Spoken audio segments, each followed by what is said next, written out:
Okay, as we discussed right now about the modal verbs, now we are going to talk about the next two forms, that is gerunds and auxiliary. Let us go one by one.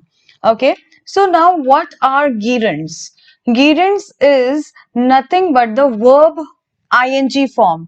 We did understand verb ing form, that is playing, cooking, sleeping, running, walking, and whatnot. Whenever an action word is supported by ing, we use it in the gerunds. Now let me give you certain examples. Like if I say my favorite activity is sleeping. Now, what has happened? I have already added an action word. After that, I have also added an additional action word. This is what we called gerund. When we add two verbs into one sentence, one is in the other form and one is in the ing form. The ing form verb is called gerund. Okay, so I would give you one more example to get the clarity. Today, we are going to practice parking. Okay, so now again what has happened? Two verbs are used, that is practice is again an activity, practice parking. So parking is nothing but the gerund. When we add additional verb into the sentence and we use the ing form of it, that's what we call gerunds. It is very easy to acknowledge. Now why we are learning it? For example, we are creating a sentence and we want to add additional verb into it. We have already followed the tenses format. Now we want to add some additional verb. So in that case, we would add the gerund into it. That is the ing form. If it is happening in the continuation, we did learn that ing form is used in continuous or perfect continuous. So be careful for the usage of it. Okay? Now I would give you one more example. A country allowed smoking behind the bars. Now, this is the hypothetical situation. No country has allowed the smoking behind the bars. Let me tell you, this is just the hypothetical sentence I have created for you. Now, if a country has allowed is an activity, is verb in itself, action word, and I have added ing additional verb to it. Smoking is the gerund because smoke is action word, ing form of it is gerunds in this sentence because already a verb was there and I have added an ing form. Okay, so this way you need to get clarity of the gerunds and utilize it very carefully. Now let me talk to you about the auxiliary verbs. Now what are auxiliary verbs? Auxiliary verbs are again the supporting ones. As we just discussed when we discussed about the modal verbs, each of the thing is given a particular name in English. Every particular thing in the sentence is given a name in itself. Okay, so like we understood gerunds, we would understand auxiliary. Be, do, have.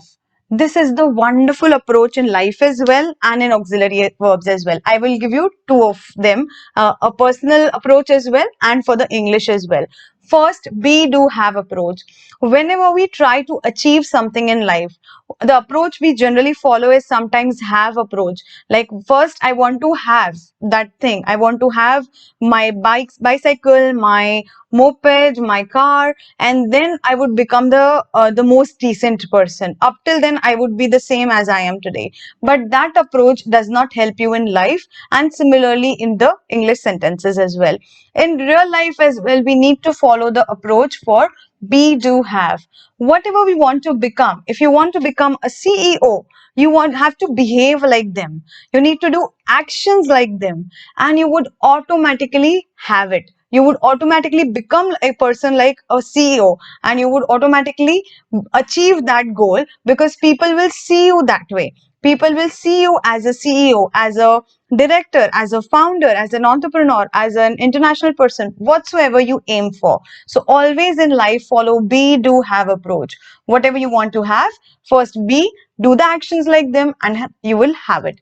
Similarly, in English, we follow auxiliary verbs in be, do, have. Okay, what comes in be? Am, is, are, was, were, been, being. This all comes in the be approach. Okay, here it comes does, do, doing, and did. All comes over in the do part. And in have part, we have, has, having, had.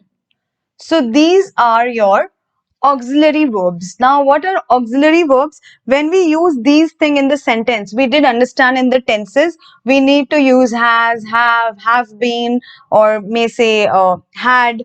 So all these is, am, are, was, were. So these are the bifurcated ones for the auxiliary verb. For example, if you write a sentence and I ask you to find auxiliary verb in the sentence, you should be able to find it because you have acknowledged it into a particular frame. I would just give you an example of the auxiliary verbs like she has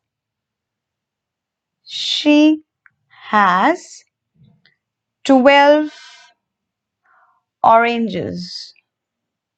Okay, now I have written the basic sentence. She has 12 oranges. Here has is an action word. Has is the verb over here. Now I would reframe the sentence by using auxiliary verb. She has bought 12 oranges. Now here has already becomes the auxiliary verb. Actual verb becomes bought.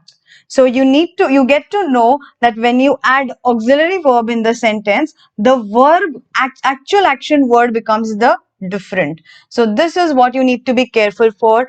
Gerunds, modal verbs and auxiliary verbs. These are additional supporting of the actual verb. Verb stands different in the sentence. This you need to be careful for when you frame long sentences, detailed sentences, multiple action oriented sentences. In that you would take help of gerunds, auxiliary verbs and modals.